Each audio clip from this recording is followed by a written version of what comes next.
Pickles, attack that boom cannon.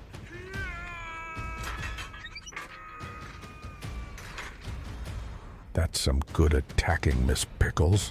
Miss Pickles Gaming. Yeah, it's a big deal. Hey, Mark here with Miss Pickles Gaming. Today's video, we're going to be covering the Bell-Bearing Hunter at the Church of Vows. This will be a series of what I'm planning on, at least, where everything will be the Scavengers blood build. I'll have a lot of other videos coming up also, but this is kind of like a standalone series that I'm going to try. So from here on out, if it says Scavengers blood on the thumbnail, it's part of this series. All right, so naturally, I already said we're going to be at the Church of Vows, so let's get right at it. So as you can see on the map, this is where we're going. All right. So with the Bell-Bearing Hunters at certain locations, they are only available at night. And once you go there, it normally takes 2 times of resting and reappearing at night. So you have to get up from your fire and go and check and then go back. So that's Muriel, and we just saw that the Muriel's there. If you peek in and Muriel's gone, that means that the Bell-Bearing Hunter is going to appear. So we're going to pass time here real quickly. And you can kind of see in, and Muriel was there. So we're just going to walk in and go right back out.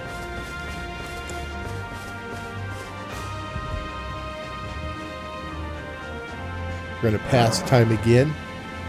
By the way, at the end of this section, I'm including the Scavengers Bleed build video portion of this, which will be the location of the sword and the actual build. So stick around for that. All right, so I peeked in and Muriel wasn't there. Once you go inside, you've activated the Bell-Bearing Hunter. So if you want to do any buffs, do it outside here. That way, when you walk in, you are prepared.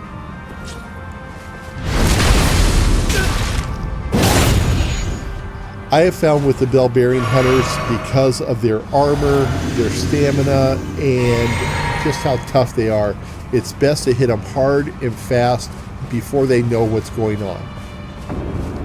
There he is. We're being invaded. I've targeted him.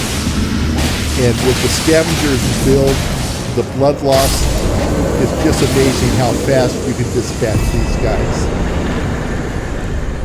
So that was the Bell-Bearing Hunter at the Church of Vows. Stay tuned for the build. All right, we're going to start out at the first Mount Gilmore site of grace. And this will be the site of grace that'll take us to where our Scavenger sword is located. So it's a pretty easy path. Just head this direction. Jump over a few rocks, avoid a few enemies.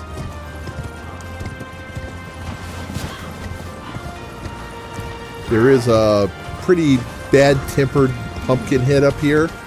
Just run past him.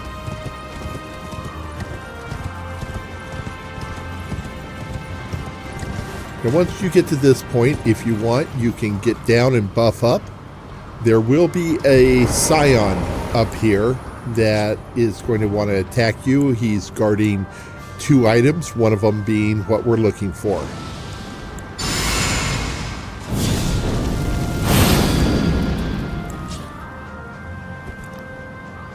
Being that I normally do not buff up to fight a Scion, but since this is a Scavengers Bleed build video, I thought I'd just go all out.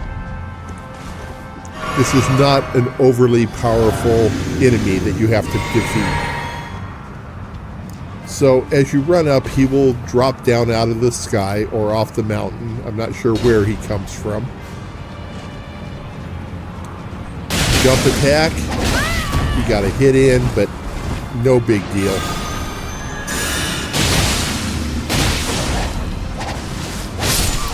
And he is gone.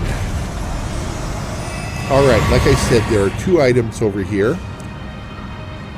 We're going to go past the first one. And over by the wagon is a dead body. You can see the marker on it.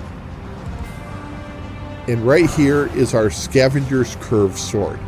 You only get one of them, and only one per playthrough. So we're going to talk about that in a minute. And over here, and I always mess up the pronunciation of this, soporific grease. Is that like horrific grease? I don't know. Anyways, this is where you're going to get your Scavenger's Sword. All right, let's move on. All right, let's get right into the build. Starting off at the top of the list, we're going to need a pair of Scavenger's Curved Swords. As you notice, mine are labeled Scavenger's Occult Curved Sword. That's because I put the Ash of War seppuku on both of them. And with the seppuku, I scaled it with the occult. When you scale it with the occult, that brings in the arcane of that Ash of War. So with the Scavenger's Curved Swords, excuse me, I got tongue-tied there, it scales with strength, dexterity, and arcane. I'm going to want you to pump your arcane as much as you can afford in this build. Everything is going to be pumping through the arcane. All right, let's move on. Next up will be our white mask. The white mask is critical on this build. It basically says in the description, enhances blood loss damage once blood loss has occurred. So that's the key, once it has occurred. Well, that's why I started this description with the Scavenger's Curved Swords with seppuku. When we buff them in the very beginning and you apply the seppuku, blood loss occurs right away, activating the white mask. So right away, from the very start, we get the bonus of the white mask throughout the fight. There is no time limit on that. So this is going to increase our blood loss damage, plain and simple. All right, next up is the Raptor's Black Feathers. What that's going to do for this build is it's going to enhance our jump attacks.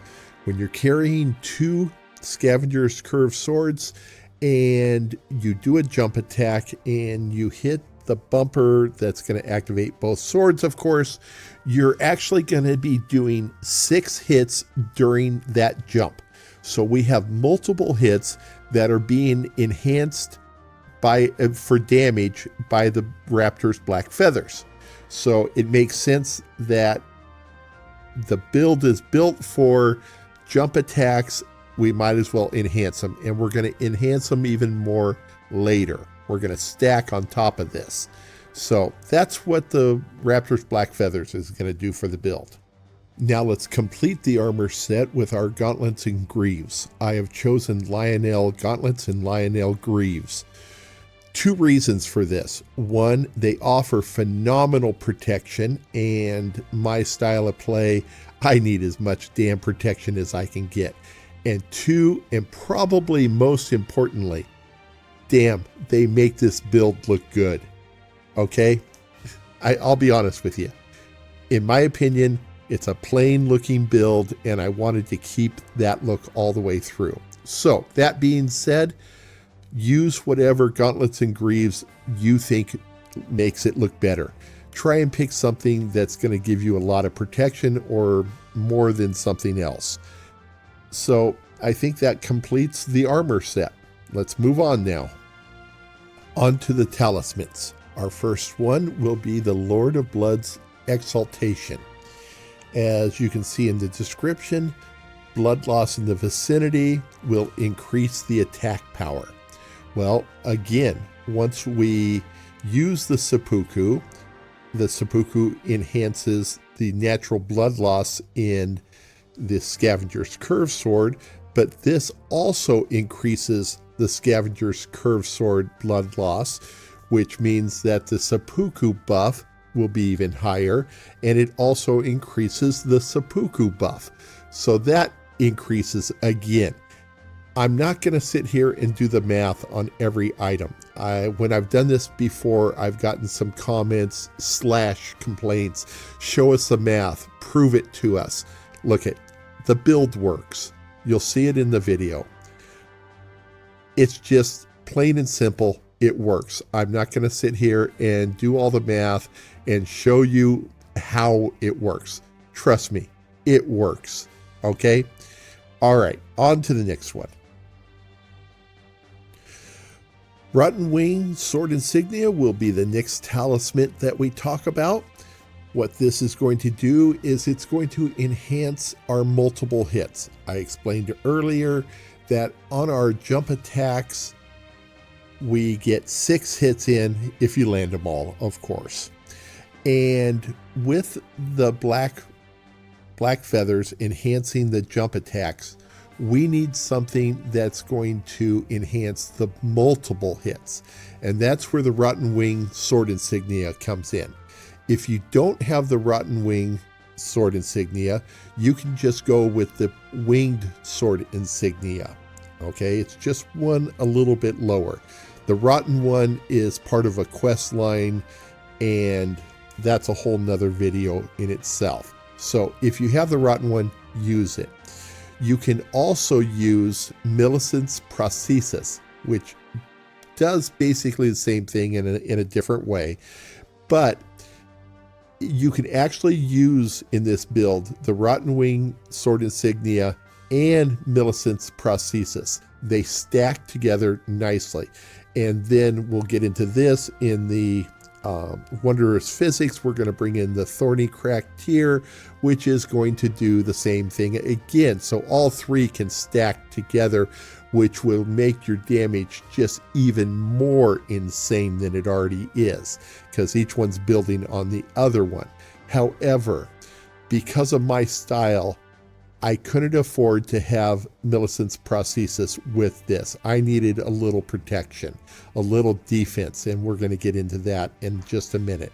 So if you don't need the protection and you want to go all offense, certainly add Millicent's Prosthesis in here also. So, all right, on to the next one. In the number 3 slot, I have the Claw Talisman. What that's going to do is it's going to enhance our jump attacks. Now you say, okay, we're already enhancing the jump attacks with the raptor's black feathers. Yeah, we are. This is going to take it to a totally insane level of what we're going to do. So enhance your jump attacks with the Claw Talisman. You will not regret it. For my last talisman, I'm running the Dragon Crest Great Shield Talisman. Like I said earlier, I need some damage negation. I need help with the damage I'm going to take. This saves my butt more times than I can even imagine. So if you're better at dodging than I am and maybe using a shield, which is going to take away from one of our swords, so I don't recommend that. But if you don't need this, then definitely go more offensive. I need that huge damage negation buff it gives me. So, all right, that completes the talismans. Let's move on.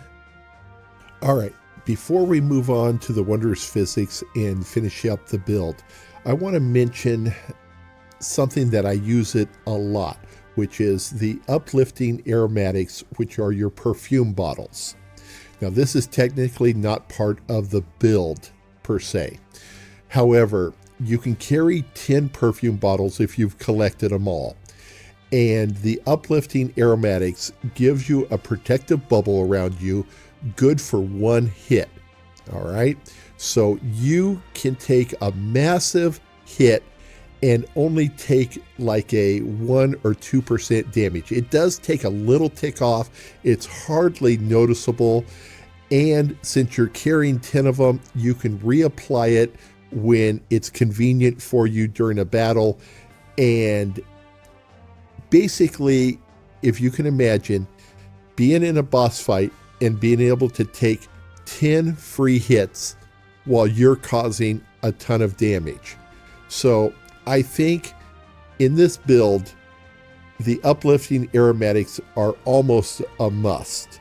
Okay, there are different ways you can use the perfume bottles. You can actually craft them so that all of your attack power is enhanced even further.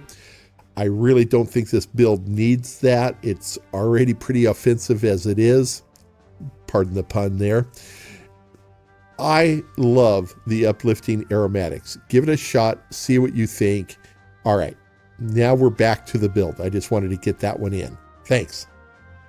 Now let's get into the aura buffs and the body buffs. Is there any build out there that doesn't include Golden Vow?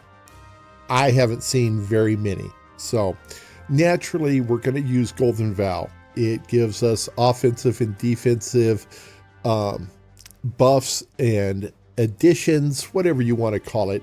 It's just the perfect all-around thing you want to do. Now, I was doing it incorrectly before this. In making this video, I realized my mistake. I started off with Golden Vow and I followed it up with Blessings of the Erdtree, which are both the same type of buffs. They're considered aura buffs, and you can only have one aura buff. You can have one body buff. You can have a weapons. You can have a, on and on and on. But you can only have one of each category. So every time I did that, the Blessings of the Erdtree canceled out my Golden Vow, and I was still doing very, very well without Golden Vow. And I'm looking forward now to seeing how much better I'm going to be with the Golden Vow. The Blessings of the Erdtree, that's a strictly HP. It regenerates your HP at the fastest rate the game will allow. So I don't think you really need Blessings of the Erdtree, but if you do, that's what that one does. Definitely use Golden Vow. All right. Next is our body buff. I am running the Flame Grant Me Strength, which increases our physical and fire damage abilities. The physical is what we're going to be using on this, so I forget the percentage, but it's enough that it makes a difference. It is not a defensive buff at all. The next one is an option if you want to go more defensive. So the other end of the spectrum from Flame Grant Me Strength would be Black Flame Protection, which is a more defensive or damage negation body buff.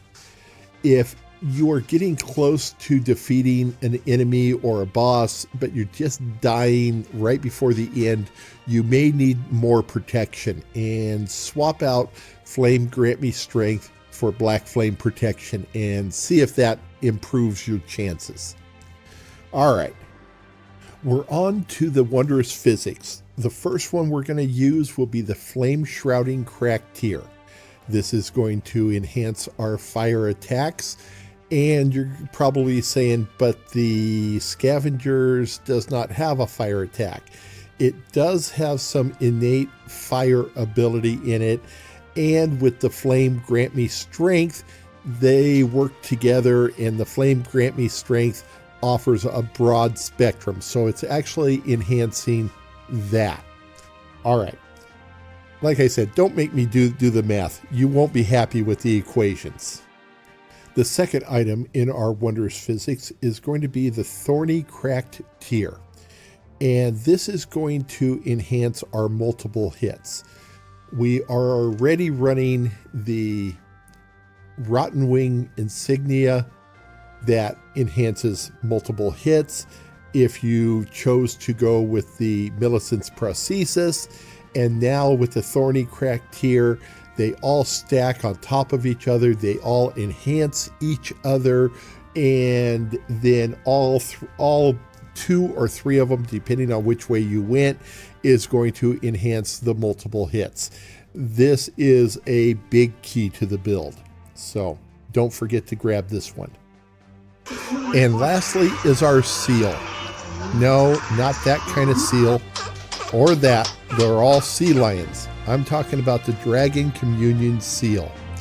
The reason we're using this one instead of the other ones that are available to us is because it has an S scaling in Arcane. And in the very beginning, I told you that we're going to try and turn everything into Arcane. And when we added the Dragon Communion seal on it, it just brought it all together. So that's the seal you want to use.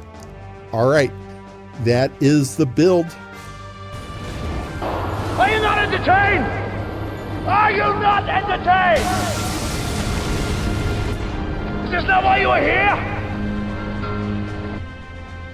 Oh, come on! Hey, where are you going? You watched the video and obviously enjoyed it, so you need to go back and click the subscribe button. I mean, come on now. You were raised better than this. It doesn't cost anything. Why wouldn't you? And that's how she wrote.